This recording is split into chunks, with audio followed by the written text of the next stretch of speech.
Good evening and welcome to the first Big Tent live event of 2021.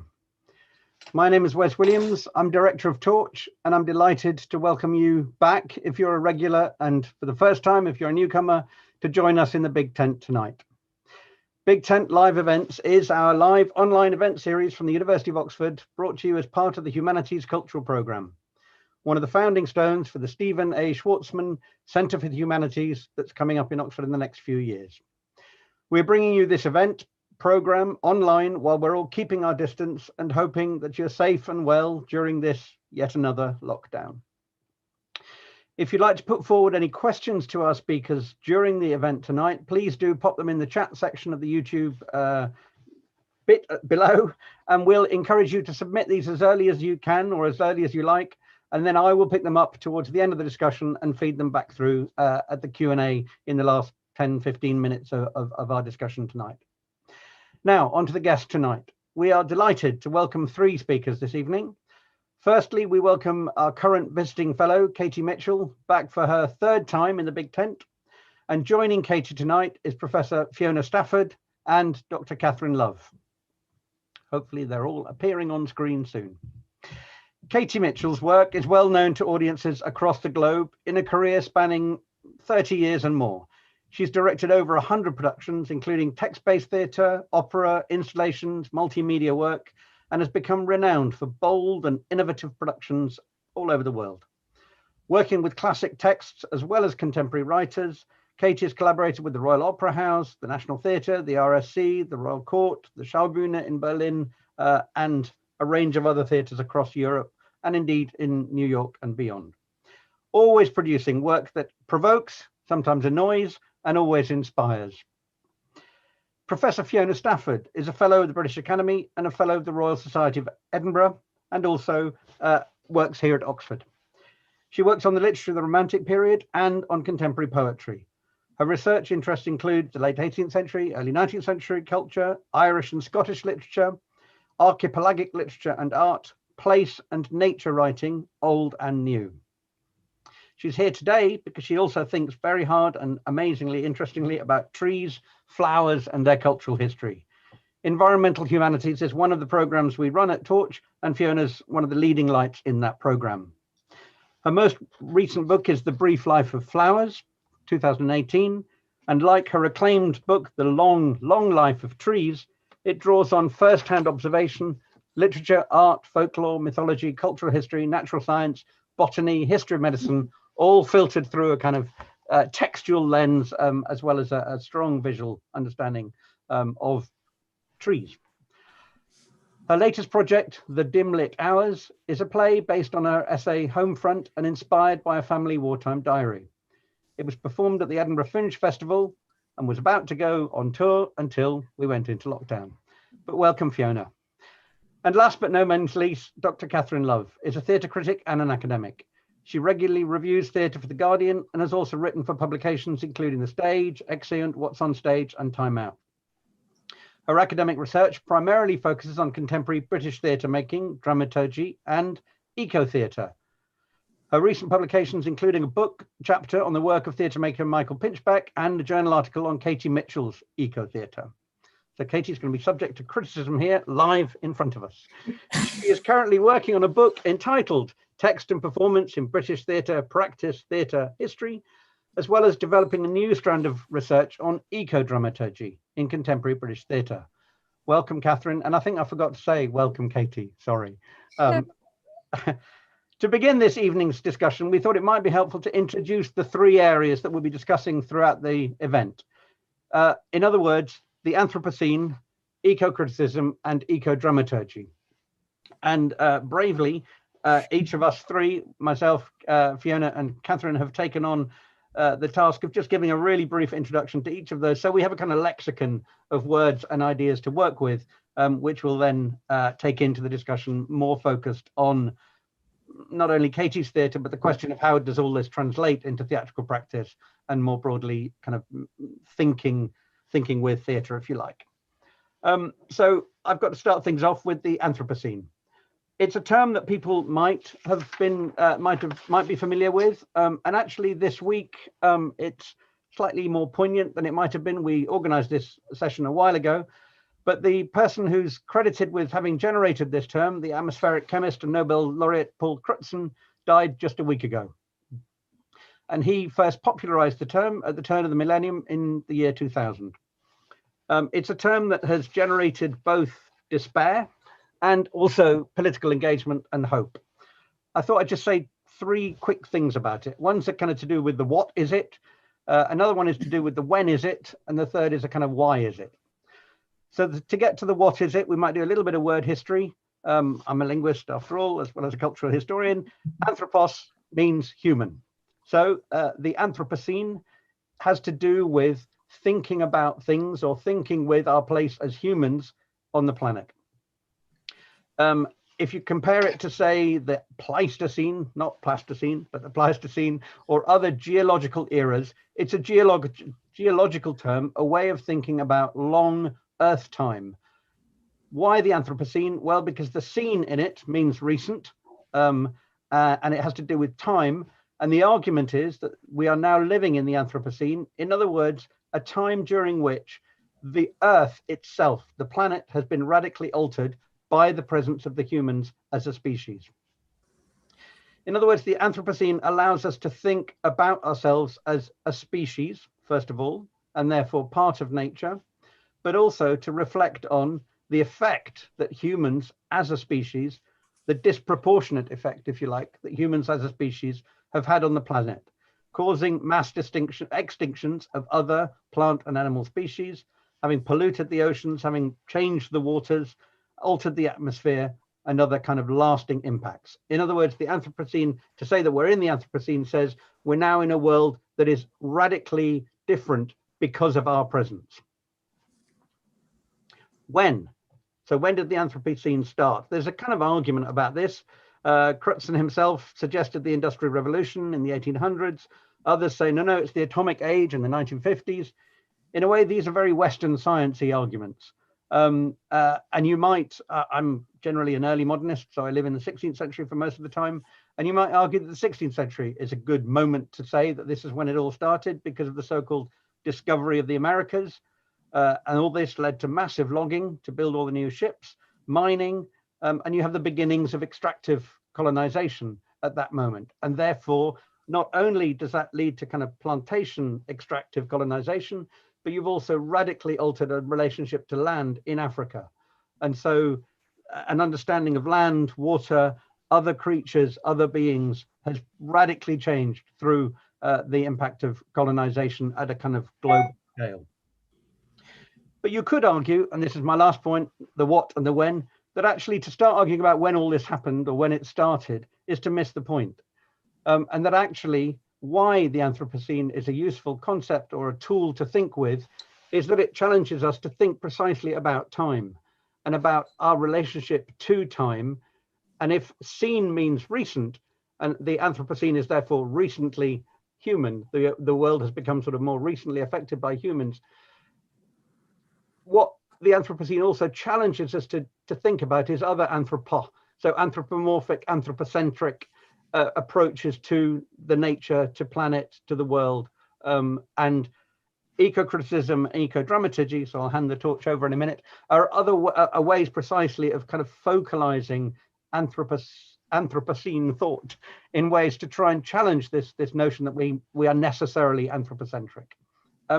I hope that has set things up a little bit, but not set things up in a negative way for you, Fiona, to take us through a little bit about eco-criticism and its relationship to what we might talk about tonight. Thank you very much, Wes. I'm just going to say something quite briefly about eco-criticism, which I suppose is really a way of thinking about literature and the environment or ecology. And I think it's a kind of way of reading texts that has been gathering ground since the 1990s. And it has had a big impact on how we read text. So in some ways, it has encouraged people to look at a familiar text, maybe a canonical text, but to look at new aspects of it, look at the references to the natural world, the details, And it doesn't necessarily need to be trees and flowers. It could be thinking about climate events that have traditionally been seen as a kind of part of the human drama, but actually focusing on them rather than necessarily their direct effect on human beings. And it's had very kind of major effects on the study of literature. Different kinds of writers have emerged, not because they weren't there all the time, but because suddenly they seem to be speaking about things that really, really matter. So John Clare would be a good example of that. 30 years ago, he was often regarded as a sort of slightly minor romantic figure. Now he's one of the major figures of the period. So it's had quite an effect on the literary canon, in just in terms of people's interest in what to study, but also terms like the pastoral suddenly begin to look very, very different, or the idea that somehow nature is somewhere that human beings can turn to or return to because it's always there in some sort of consolatory way. What we've seen in the 21st century is that nature cannot be taken for granted. So that is an awful lot of those very old ideas about man and the natural world, or the consolations of the pastoral or whatever, just have to be rethought. And I think as the 21st century has got underway and people have become more and more aware of the climate crisis and the ecological crisis, the decline of different species, how it's become not so much a crisis but an emergency.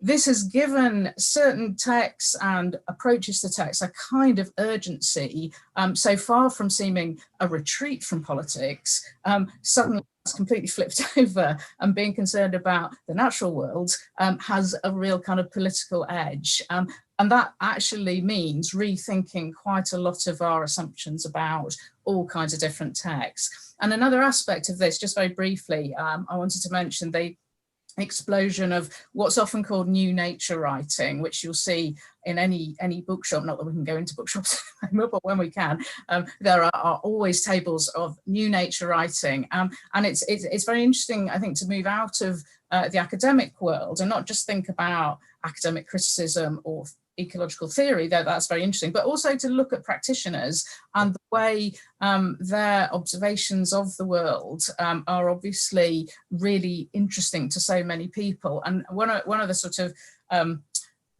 most established nature writers in the UK, for example, is Richard Mabey, who doesn't necessarily think of himself as a nature writer. He thinks himself, as he says in his recent book, as a writer who just has a bigger cast of characters, because it extends to all the creatures and life forms that we share the planet with, and he is open to seeing them as subjects rather than objects. So I think that's a really kind of helpful way of thinking about this.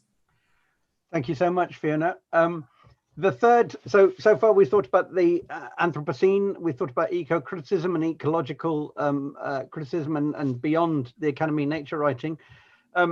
Catherine, you're going to sort of focus this a bit more onto theatre in particular, and in a way the least or the most niche term of all, in other words, eco-dramaturgy. So you've got the toughest job in a way, but could you tell us a bit more about eco-dramaturgy and maybe also relate it to Katie's work in particular? Sure. So I think there are lots of connections between eco-dramaturgy and eco-criticism. So I'm sure that a lot of what I'm going to say will very much resonate with what Fiona was just saying about eco-criticism. But yeah, eco-dramaturgy is a relatively new term, as you say, quite a niche term. And it's a term for thinking about the relationship between theatre and ecology and environment, and how theatre might represent ecology and environment in the Anthropocene. And for me, when I think about eco-dramaturgy, I'm not just thinking about theatre that is about ecology or about climate crisis purely in its content. It's not only about content, but also about form and about the material conditions of production. And it also involves theatre kind of getting to grips with a series of representational challenges that I think are posed by the Anthropocene, by this kind of particular moment that we're living in, which Wes has already talked about. And I have next to me actually this book, Readings in Performance and Ecology by Wendy Aarons and Theresa J. May, where they kind of go through these challenges that theatre which aims to engage with these issues has to address. I'm just going to kind of briefly go through these, and I think that might also lead quite nicely into talking about Katie's work and some of the ways in which it has attempted to address some of the difficulties involved with this. So the first of those challenges for theatre is timescale, which has already been touched upon to some extent. So, typically theatre takes place on a very, very human timescale, quite often over the course of even just a day or two. Whereas when we're thinking about the life of the planet, when we're thinking about ecological processes, that's a much, much longer timescale. And actions carried out today may have consequences that stretch many years into the future. How does one represent that on stage? There's also the question of how can theatre seek to represent the connections between humans, natural resources and economics in a globalized context, which is obviously incredibly complex, as well as representing the relationship and the interconnections between humans and other species, non-human animals, and as well as other life forms. And the challenge there is both preserving a sense of the separateness of other species, not seeking to anthropomorphize them in representing them dramatically, but also conveying a sense of humans' interdependency in wider ecosystems. That's a huge challenge for theatre, which has kind of been very much an anthropocentric form, arguably is inherently an anthropocentric art form, but we can perhaps talk about that a bit more. And then finally, the final challenge, which I've already mentioned briefly, is to do with theatre's use of resources. So there's this huge imaginative leap that needs to be taken in terms of representing everything I've just spoken about, but then true eco-dramaturgy also needs to be kind of engaging with how theatre is made. How can it be made more sustainably, and how are those kind of material conditions of production caught up with what this piece of theatre might be trying to represent dramatically. And I think as was mentioned in the introduction, I've been recently thinking about this in connection with Katie's work, and thinking about how the 4 shows that she's made might begin to address some of these challenges, and where perhaps they sort of struggle to overcome some of those challenges. But we can talk about that more in a bit. Thank you. Okay, so we have a lexicon, we have some words, we have some questions, and we certainly have a number of themes that have crossed all 3 of our little interventions here.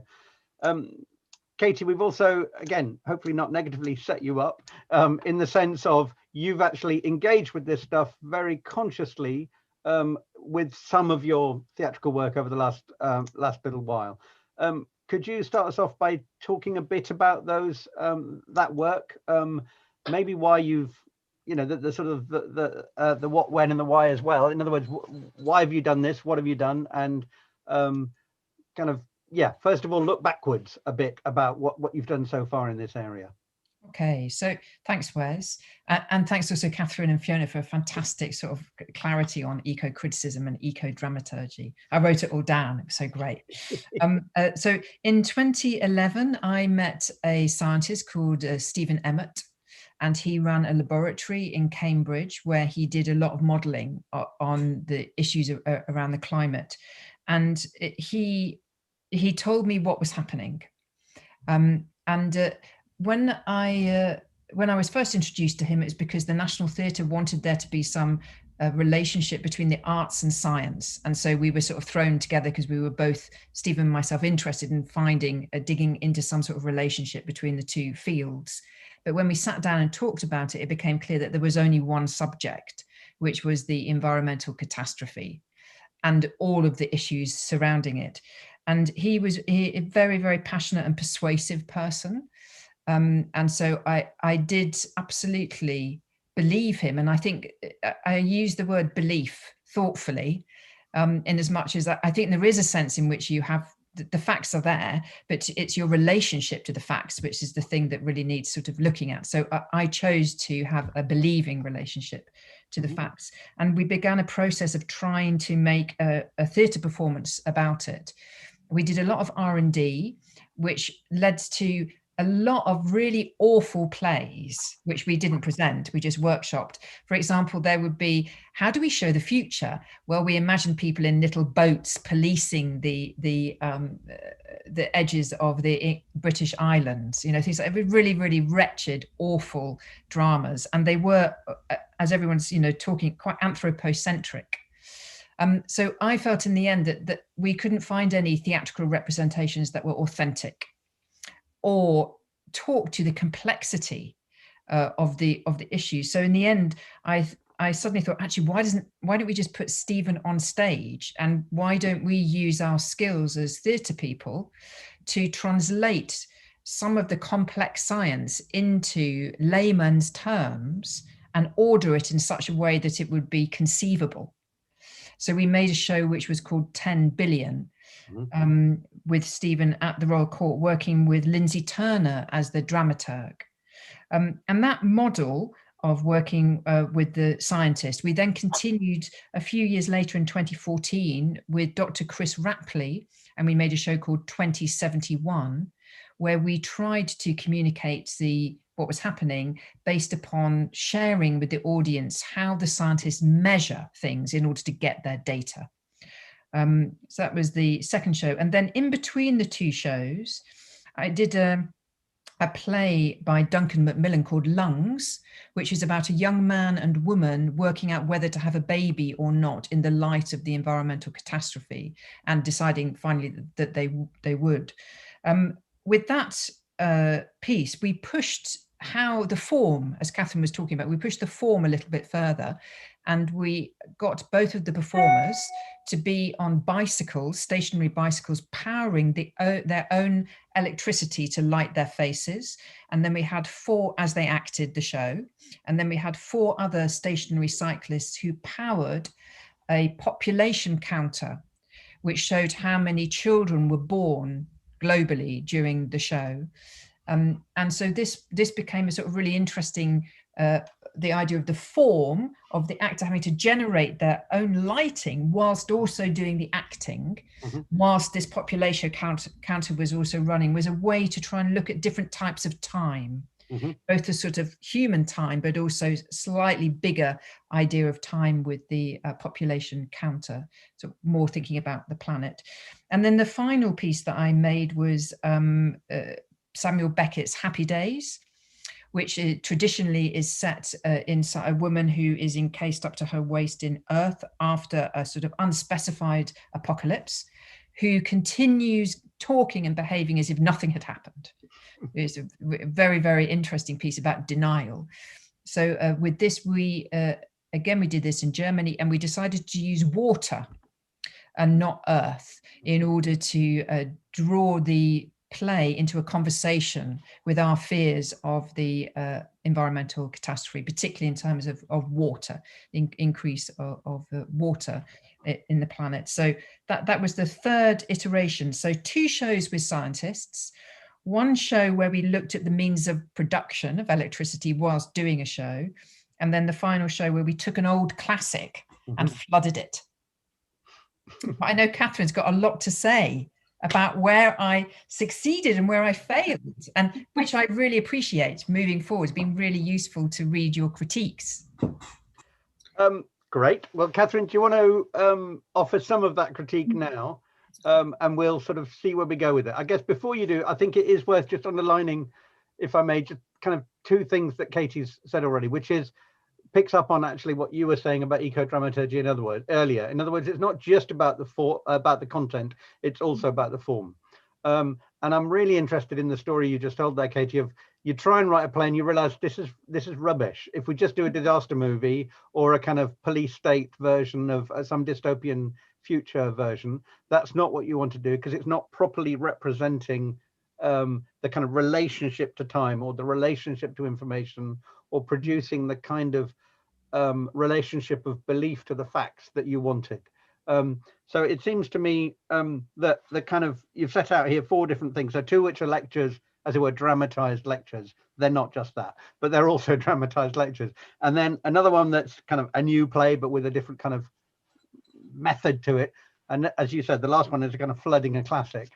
I just want to kind of mark those moments, because I think we might come back to those as different modes of entry into what it is to do theatre. But yeah, Catherine, some of us have had the advantage of reading you on this already, but perhaps you could just say a bit about the kinds of critique you've offered to Katie's work, and where it might lead us in thinking about this kind of both retrospectively and also for the future. Yeah, and be really blunt, because I'm not precious about this subject. So just call a spade a spade. Where I failed, I'm happy. Okay, good to know that. I will, yeah, I'll attempt to try and sum up what I wrote about in that journal article. I mean, I'm quite wary of setting myself up as some kind of arbiter of what is successful and unsuccessful eco-theatre. Yeah, no, we're not setting you up as the one who knows, just as somebody who's already done a bit of this work already, basically. Yeah. So that we can, again, it's part of the lexicon thing at the beginning. Yeah. Yeah, so going back to what I was saying earlier about eco-dramaturgy, I mentioned the kind of the need for an imaginative leap.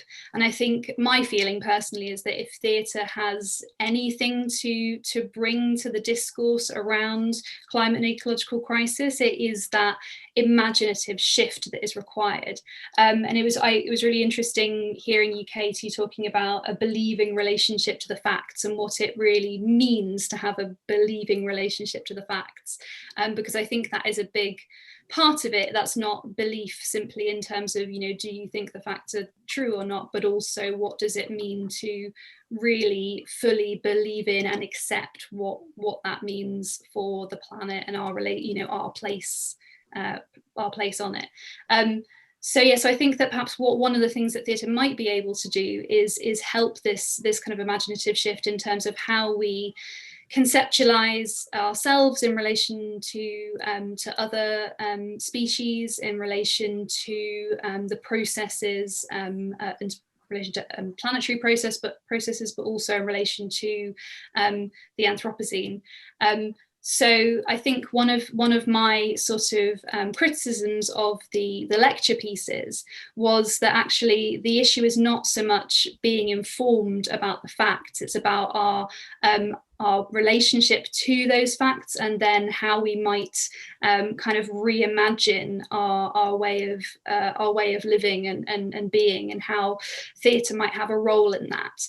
And there's been this is not my area of expertise, but there's been some really interesting research in kind of in psychology and sociology around what forms of climate communication are most effective, and a lot of that research has kind of shown that actually people don't necessarily respond to more facts. You don't convince someone by exposing them to more information. It's about much more kind of deeply held values.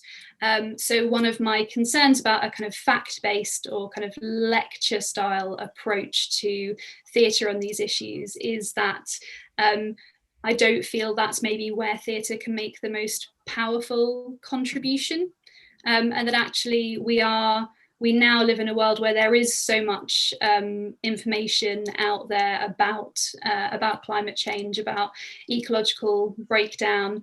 It's perhaps still not covered as prominently as it should be within the media, but I think it's harder and harder for people to ignore. And I think most people, certainly most people who would choose to go and see a play about climate change at the Royal Court, for example, are likely to be informed of at least the basic facts.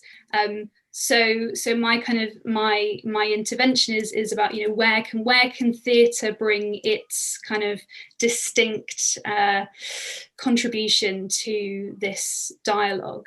And I think that both Lungs and Happy Days are really two really interesting models for what that possibly could look like. Because Lungs, as you were saying, Katie, kind of is thinking about the kind of the way in which theatre is produced and reimagining those the resource production, the resource use within, and making that very visible within the show in a very interesting way. So I think that kind of reciprocal relationship between the subject matter and then how it's being made and presented is really, really interesting. And then with the example of Happy Days, there is perhaps the potential by reimagining those kind of classic well-known texts to perhaps shift people's perspective on some of these questions. So yeah, that's, sorry, I feel like I didn't express that very concisely, but I think that kind of summarizes my thinking at the moment on this.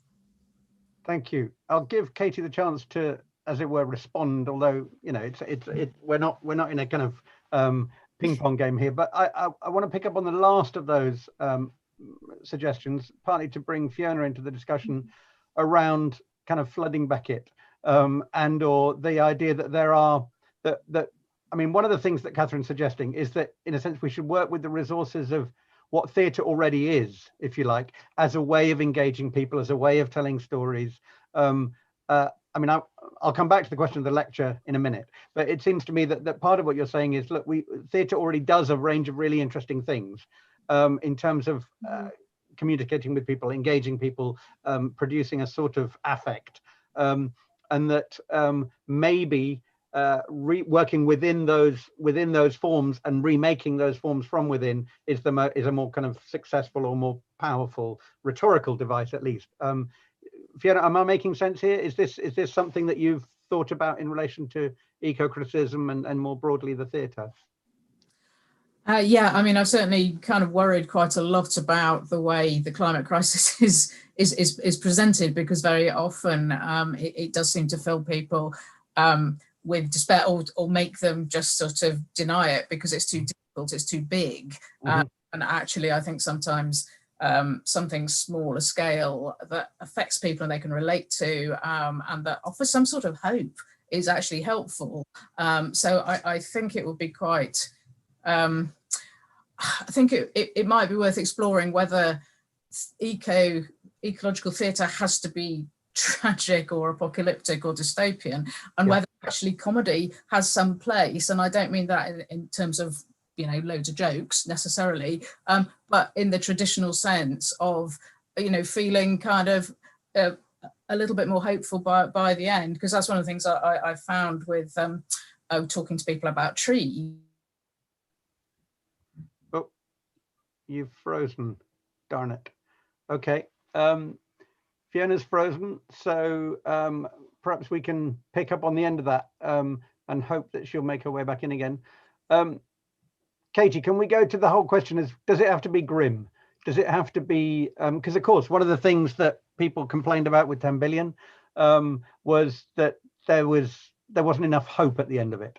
But also more broadly, if we think of, what's it called? Years and Years, Days and Days, various kind of TV versions of ecological disaster stuff, is that it can produce this sense of hopelessness and be an elegiac or a tragic mode. And it seems to me Fiona's asking, how about some comedy in the classic sense of something that may well deal with disaster, but nonetheless offer a dream of resolution, a hope of resolution. What's your thought on that? Yeah, I think maybe it's not so much about whether the genre is comedic or tragic, and it's more to do whether it sort of invites a sort of kinder relationship between the audience and the subject matter. Whether you do that by cracking jokes, or doing something which is, you know, maybe a bit sadder. I think probably what anyone in the theatre thinking about making something needs to be truly kind about how they build a bridge between the subject matter and the audience. Because I think what a lot of the denial covers up, you find this from reading in the area of eco-psychology, is a lot of grief and despair. And in quite an acute existential location for everyone. So I think any theatrical project embarking on trying to tackle the subject needs to really bear that in mind, and reflecting on it. I do see that the absolute bleakness of 10 billion is something that it was good to have learned doing it, a lot from it, but I think that wouldn't be a useful offer now in terms of where we are.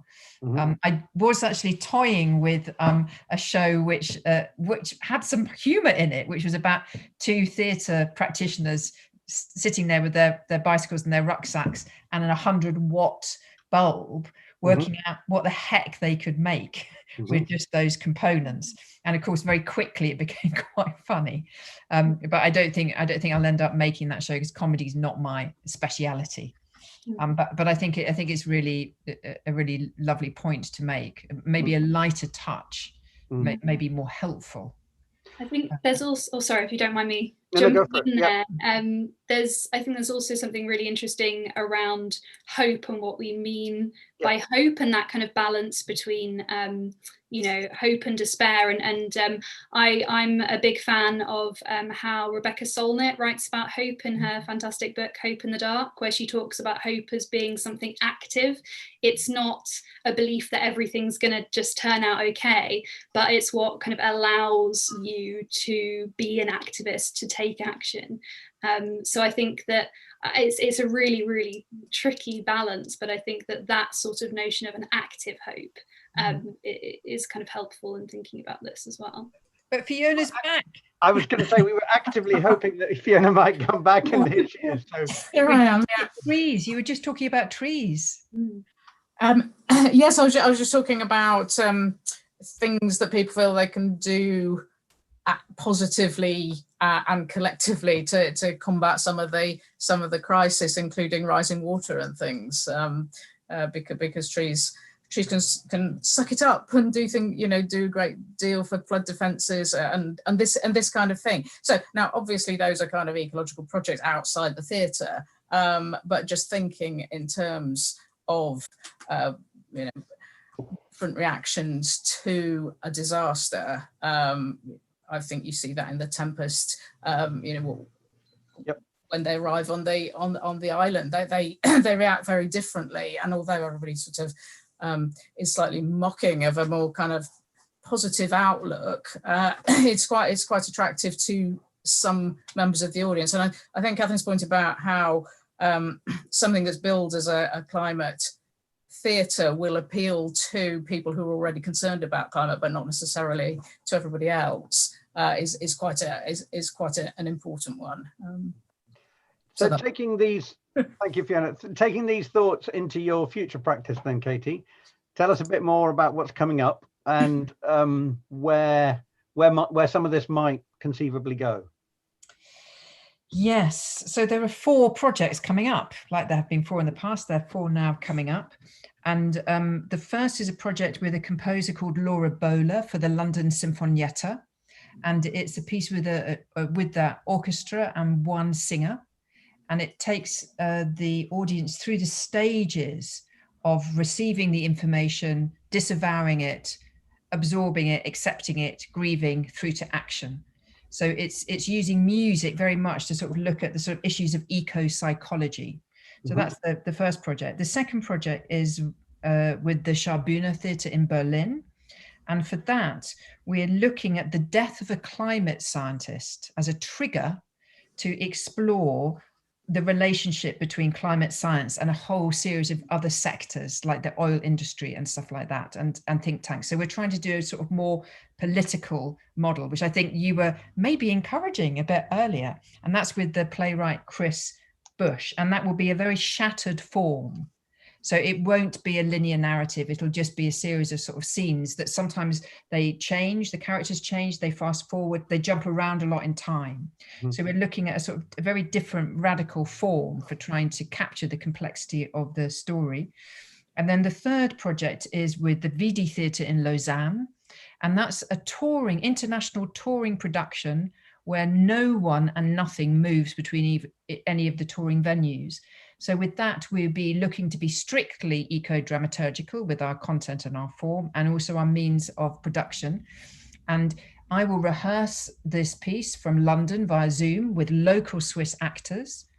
And then when it travels to the next city, a new local director and local actors will take on the performance score and reimagine it. It also allows us in each city to drop in local things that are of significance to that city in terms of what's going on within the environment in that specific location. So that's a radical form which requires me, the artist, to let go of control over the work, and there's a real celebration of localism, which I think is a movement which will become more and more important. And then the final piece, which is of course I had a great conversation with Fiona about, is tackling Chekhov's The Cherry Orchard from the point of view of the trees. And with that piece, we are both going to tackle that in terms of the play, but we'll do the play backwards and then we'll exit out of the play and we will keep going backwards through lots of geological time through until the Carboniferous period, which is when the trees first started. So that's going to be using that play as a threshold through which we can walk to also look at planetary time, as well as refocus the drama so it's no longer anthropocentric. So those are the 4 projects coming up. Whoa. I mean, it's obviously the most sort of immediately arresting of those is the idea of looking at the cherry orchard from the point of view of the trees. And it has a similar sort of arresting conceptual thing to saying, okay, we'll put Happy Days not with earth, but with water. In other words, there's something very conceptually kind of clear about saying we'll refocus this. And I know also that, you know, when we were thinking about this earlier, we thought, okay, well, we could do this with all sorts of things like, you know, okay, what other plays have trees and ducks and animals in them and so on. But I mean, more I know all of them. But I suppose what that does is actually already come some way towards addressing one of the questions that's come through on the chat, which is so the question is, Catherine spoke about the challenge of imagining natural timescales, e.g. the slow calamity of climate change within the human timescales of a play. How do we best capture the urgency of changes that happen so slowly? We have to do the slowness. That we have to let go of our understanding of time and we have to retrain ourselves in slowness. That's my feeling about it. But I may be wrong. We got to do the slowness. But I don't know, what do you think, Fiona?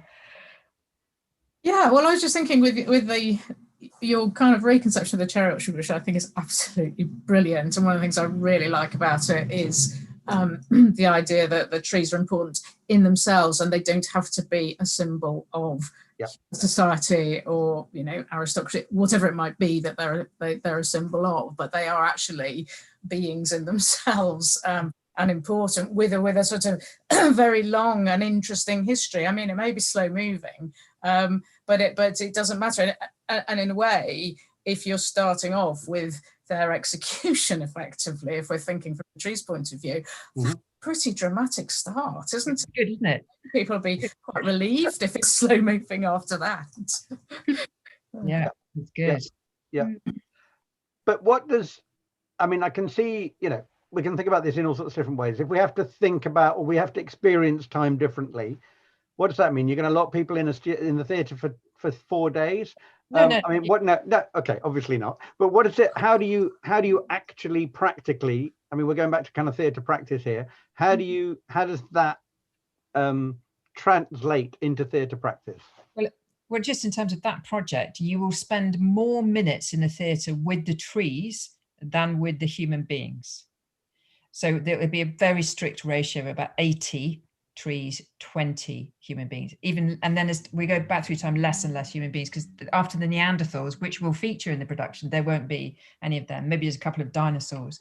So I think we just got to get used to finding the stillness of the trees dramatically interesting. So we're not going to animate it, because my firm belief is looking at a tree is actually really stimulating. But we've just got to help the key of the audience is trained to watch and have expectations about time and human behavior in a certain way. So we've got to untrain that reflex to allow space for a different speed of reflection. But we're not going to zhuzh it up. It is what it is. And of course, what's so exciting about working in a country like Germany is that they will allow that sort of formal experimentation, which could fail horribly, because the audience, after the 100th moment when they're asked to, nothing happens, and to look at a tree, they may lose the will to live and exit the theatre. But at least we will try it. And I think it's just really pushing ourselves to try in theatrical embodiments of the more than human world. And I think it may also reveal something really exciting about the fragments of human experience, just sort of ribbons of sound just cutting through that sort of still slowness. Maybe also really exciting in terms of how we understand ourselves. Can I just ask, because I think it's so interesting, what sort of sound effects are you envisioning? Is it going to be silent, or is it going to be sort of the natural sounds of trees or music? Well, I suppose we've got a whole range of things, haven't we? We've got, as we know, many people are sort of recording the interior of trees now. So we've got that type of soundscape. But then we've got the soundscape that, I mean, nature is so noisy, actually. It's really loud, noisy, very, very busy. Being a country girl myself, it's quite, and different seasons and different, make lots of different sounds. So I just think the cacophony that is nature, the sound of a bee, they're really, really noisy. Lots of things that we've stopped listening to them, but they are actually quite noisy. So we've got all of that natural soundscape. And then, of course, we will lean a bit probably on abstract sound a little bit and music. But that all depends on us having to get our means of production a bit squeaky clean. So we may not be able to use amplification and things like that. So we may rely on live music, but we may not also. So we'll try everything, see which works. I mean, again, the Cherry Orchard's a great text to do this with, partly precisely because, as Fiona said, it's got a long history of different readings of it in itself. In other words, what does the orchard represent? Is it political class? Is it a particular kind of moment in the history of land management? Is it, and also in Germany, Peter Stein's kind of trees in his productions of the Cherry Orchard. So again, we're going back to sort of theatre practice, commenting kind of on itself necessarily, but also opening up to ways of getting us to feel and believe differently in the theatre. And in a way, this is another one of the questions. Somebody said that they're fascinated by the idea of a believing relationship with the facts. And the question is, so do you see yourself, Katie, as having an evangelistic role, not just through your own productions, but also amongst other theatre makers, to kind of spread this believing relationship to these facts? Gosh, evangelistic, that's just such a big word, isn't it? I know. No, I just think a healthy culture, theatre culture, has to have a broad spectrum of possibilities. And I've noticed that in the field of eco-dramaturgy, we're in the theatre, we're having lots of conversations about sustainable practice, but we're not having conversations about content and form of performance. So I'm just I am a formal and conceptual junkie, and I see that there's a real gap here.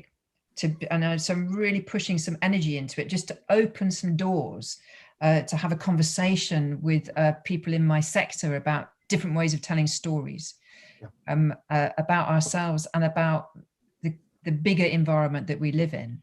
But I wouldn't force anyone else to have my beliefs. Oh no. But however, I do sort of sense we're all going to live through something together, and that maybe theatre, if it has a function, could maybe help that process a bit. because it's very good theatre at dealing with the existential. That's one of its real, it can absolutely hit that target. And I have a feeling that if we just sort of look it in the eye, this problem, and start to look at different solutions for how we can tell these stories, we may have a role to play, not just in terms of having a sustainable means of production, but actually in reframing our stories to help us all manage the necessary existential nightmare that we're all going to go through. That's my hunch, but I may be wrong. But evangelistic, no. Okay. I'm not good at that. So, I'm just a maker. Yeah. Sorry? I just make things, that's all. Then I see that there's things to be made and a conversation to be had. Okay. I mean, again, in a sort of French tradition, there's the whole notion of littérature engagée, or engaged writing from a particular perspective, and where the writing serves, if you like, the purpose of changing people's minds. And I think, one can see some of the work, and maybe precisely the more lecture-based kind of work, as being part of that tradition.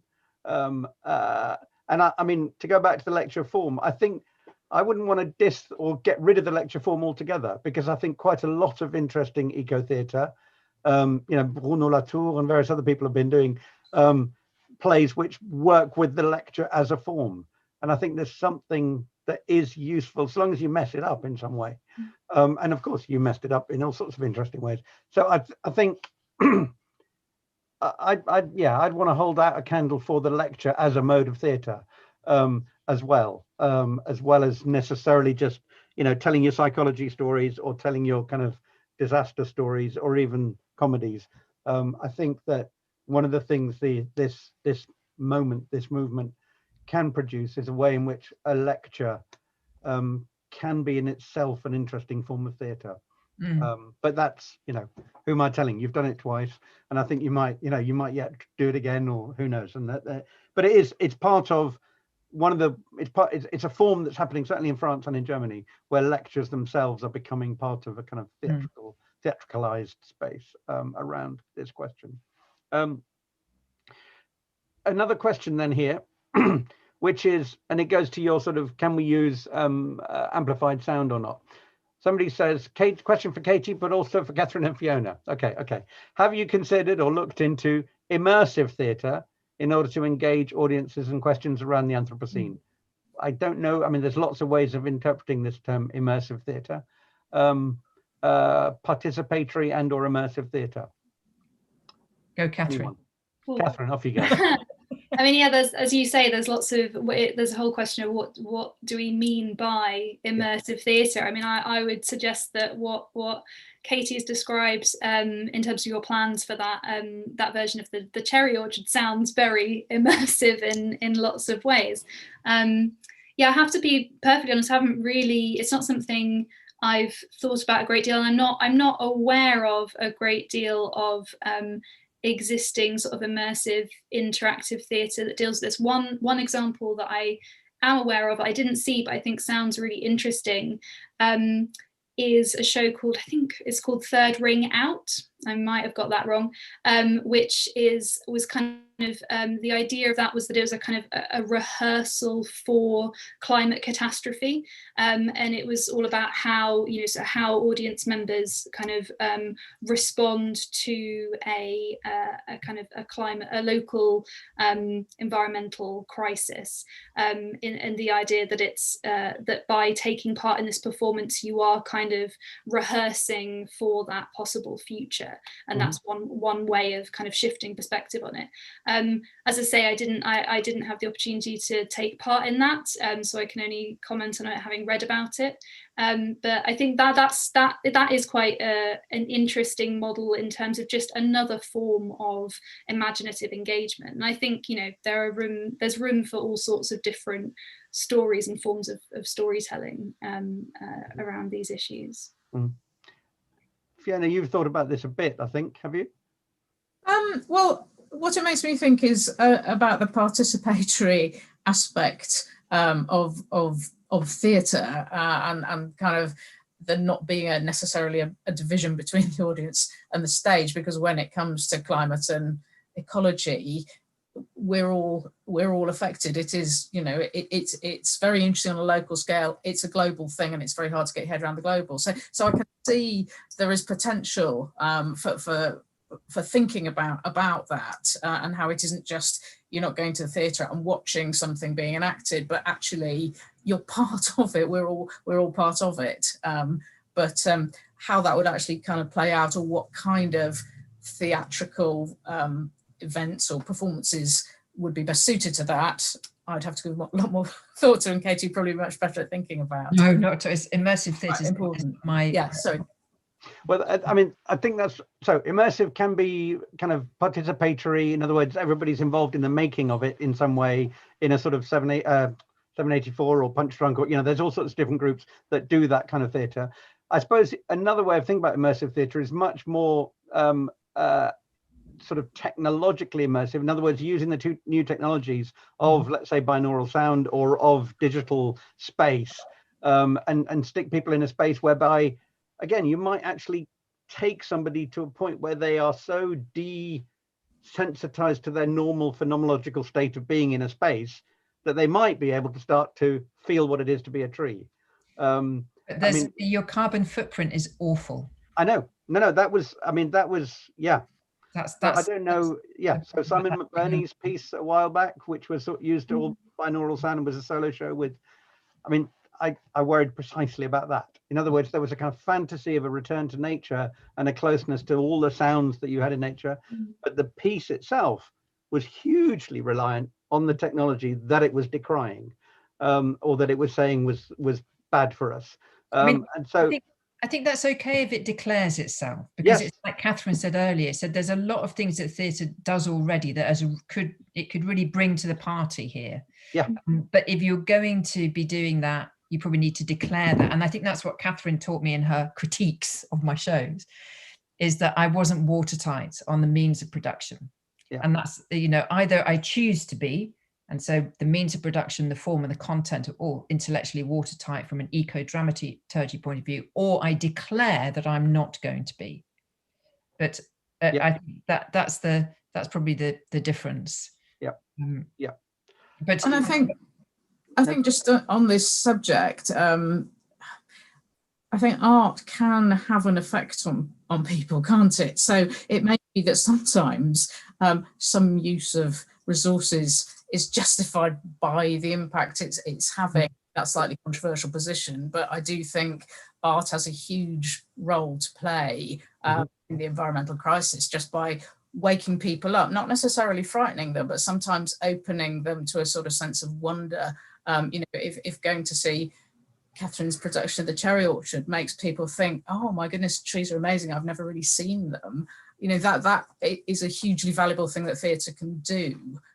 It's slightly different from the question of the resources, though I do absolutely see Catherine's points about how important that is. But I think art still has its really, really important place. I think it's just science that's going to save the planet.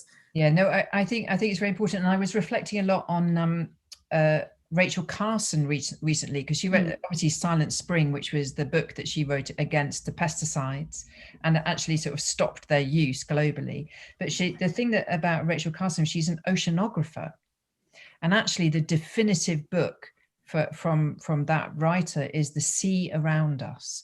And I think it's a book that I feel, when I think back to reading it, that I literally plunged into, because suddenly she turned the world upside down in that book. So that they're going down into the sea, she described almost as like climbing up the mountain. So it was the world upside down. And I was reflecting on whether it would be possible to literally dramatize that book using sort of very sort of high technology in terms of sound, just to give just a different insight. So sometimes the task could be just to imagine the sea, really, all the complexities of the sea. So maybe sometimes we do have to relinquish strictness. Yeah, I mean, to use your term, watertight, to do a watertight history of or show about what it's like to be in the ocean. I mean, that goes back to Fiona's point that there may be trade-offs here, if you like. It's like a carbon footprint trade-off moment, which is about the moment that we're in. In other words, in order to achieve one thing, what's the trade-off in terms of the means of production? Now, of course, that's really slippery ground, and it's very, but it is what, it's artistic practice all the way through. And it's in the chat. It's interesting. A lot of people are interested in the VD no travel project. And we'll put stuff in the chat and also actually up on the website, if that's all right, afterwards, so that if people can find out more about it. But do you want to say a bit more about that project, Katie, just as we come towards the end of our time? In other words, how can people find out more about what you're doing, but also B, what does it, what might that be like? Well, I suppose it's difficult to talk about the content because that's not stabilized at the moment, but all the energy over the last, in fact, it was being developed pre-COVID, interestingly. All the energy has gone on to whole different ways of producing and making theatre. So it's a reimagining of all the budgets, all the expenditure. It moves from the environmental into socio-political issues. And it's very much linked to a lot of very strong environmental scientists at Lausanne University. So it's a project that models not only a different way of presenting art, but a different way of producing it. And so from the beginning of the project until now, we're midway through, every single bit of carbon that has been spent is itemized, every Zoom call. Yeah. So we all absolutely have accounted for everything. It's like a sort of, and the theatre, VD, have produced the most amazing reimagining of how you budget theatre. Different sort of systems and structures for financing it. It's a really state-of-the-art model for how you could tour without touring. But of course, we haven't test run the mechanics of it. So we see what does the artifact become as it moves from one local director and actors to another local and director? And does it reshape itself? Does it have higher or lower quality? What is the nature of the art outcome? That's the thing that probably we can't measure, but we can look at the finances and we can look at its sustainability, and it's going to be sort of squeaky clean in a very exciting way. Also, the thing that really is exciting is that opened up, we could tour to very different continents. So we're not stuck inside a certain touring network. We can really open up onto other continents. So that is also really, really exciting. And the way that the money is shared between is really interesting, because each local venue has to fund its own sort of actors and its directors and stuff. So it's a whole different way of thinking. But the content is tricky. I would like the content to somehow have at the heart of it the more than human world and our relationship to it. Yeah. Well, yeah. But if everyone wants to find out more about it, is to go on to the VD. We've put that in the chat. We've put that in the chat now, so they can find out more there. I mean, obviously, suggestions for the content. We have plenty, I dare say, in terms precisely of the sort of, it takes us right back to the beginning of the conversation. Obviously, I'm trying to wrap things up, but the degree to which theatre can be both or necessarily anthropocentric in the sense that we experience it with these bits of ourselves. We don't have other bodies to experience theatre other than the ones we have, but we can imagine having other bodies or being other bodies or being other things.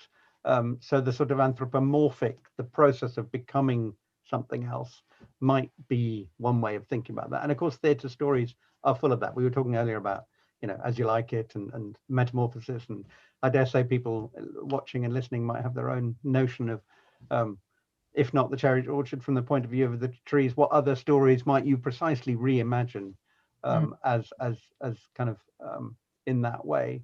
But yeah, I'm rambling now. There's a lot of dead birds. That's the problem. If we do a lot of the classics, there's just a lot of ducks and seagulls being shot. Seagulls, wild ducks.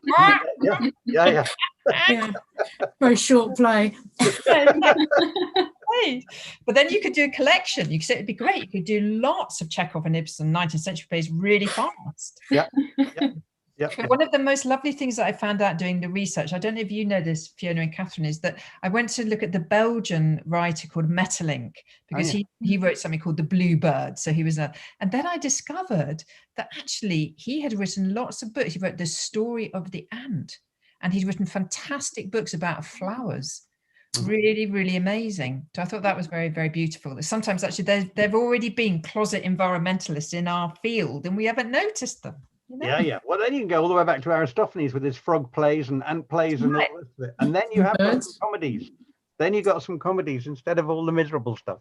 But let's not end on that note. I think we should wrap this up. We're 6:05. But as we wrap it up, I just want to say enormous thanks to all three of you. Katie, for being so generous in subjecting yourself to critique, but also opening things up. Catherine, for bringing such clarity and real questions to the whole kind of principally, that really difficult nexus of, okay, there's the content, but there's also the form, there's also the practice, there's also the making. And how do we think about that? And obviously, Fiona, with your kind of literary sense and also the historical questions around all of this. We could go on for quite a long time, and hopefully this is a conversation that we will extend beyond tonight in various other ways. And in many ways, it's actually been one of the most productive of the various conversations that we've had in your tenure so far as visiting fellow, Katie, in that it's really connected with research and work that's going on, not only in this university, but elsewhere. So thank you so much, all three, for this. Do I ask you to do a wrap up, Katie, or do I do the wrap up? Do you have anything else you want to say right at the end? No, it's just been fantastic to be in conversation with everyone about such an important matter. And I'm definitely obviously going to continue with Catherine. I've sort of smuggled her in to do some other things, but I would really love to continue our conversation, Fiona, because I think there's so many things to talk about. Fabulous. Okay, well, thank you. That brings us to the end of our really amazing discussion this evening. Thank you to all three of our wonderful speakers, Katie, Fiona and Catherine, for such an interesting discussion. And thank you all to the viewers and people, listeners watching at home and sending in your questions. Thank you, all of you. Our Big Tent live event series will continue next week at a slightly different time. Please join us on Monday, the 8th of February, so only 4 days away, when we'll be joined by the multi-award-winning British filmmaker, social campaigner, and St. Peter's College alumnus, Ken Loach. Ken Loach will be speaking with Professor Judith Buchanan, Master of St. Peter's College, Oxford, and again, we'll be sharing that discussion as part of the Big Tent. Their conversation will concentrate on the three remarkable films, Land and Freedom, The Wind That Shakes the Barley, and I, Daniel Blake. And doubtless some of the questions that actually we've been talking about this evening will come up again, but this time in relation to film practice. We hope you might be able to join us then, and also over the coming weeks as we continue to bring together researchers, students, and practitioners from across different disciplines to explore some of not only humanities' important subjects, but also clearly something beyond the only human. Thanks again for joining us this evening, and goodbye for now.